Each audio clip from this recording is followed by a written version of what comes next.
మరి ముఖ్యంగా ఈ నెల ఇదిగో కట్టడం ప్రారంభమయ్యే నెల, నిర్మించటం ప్రారంభమయ్యే నెల, యేసు నామములో నిర్మించటం ప్రారంభమయ్యే నెల. గట్టిగా చప్పట్లు కొడదాం హల్లెలూయా. నీ ప్రార్థనా జీవితాన్ని నువ్వు నిర్మించుకునే నెల. ఆమేన్.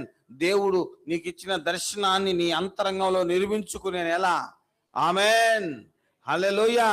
అసాధ్యాలను చూసే నెల కాదు, నిన్ను నువ్వు నిర్మించుకునే నెల, నిన్ను నువ్వు నిర్మించుకునే నెల, నిన్ను నువ్వు నిర్మించుకునే నెల.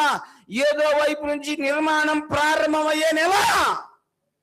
నీ జీవితంలో నువ్వే నిర్మించటం ప్రారంభమయ్యే నెల. నీకున్న అందుబాటులో ఉన్నటువంటి వాడితో నీవే నిర్మాణాన్ని ప్రారంభించే నెల. అది శారీరకమైన నిర్మాణమా నాకు తెలియదు, అది మానసిక నిర్మాణమా నాకు తెలియదు, అది ఆత్మీయ నిర్మాణమా నాకు తెలియదు, అది నీ సేవా నిర్మాణమా నాకు తెలియదు, నీ యొక్క బ్రాంచ్ నిర్మాణమా నాకు తెలియదు, నీ డిపార్ట్మెంట్ నిర్మాణమా నాకు తెలియదు. కానీ లార్డ్ దేవుడి యొక్క సేవకునిగా చెప్తున్నా, ఇదిగో ఇది మొదలుకొని నీవు నిర్మించడం ప్రారంభిస్తావు. అది త్వరలోనే ముగిస్తుంది. గట్టిగా చప్పట్లు కొట్టి దేవుని స్తోత్రం హల్లెలూయా.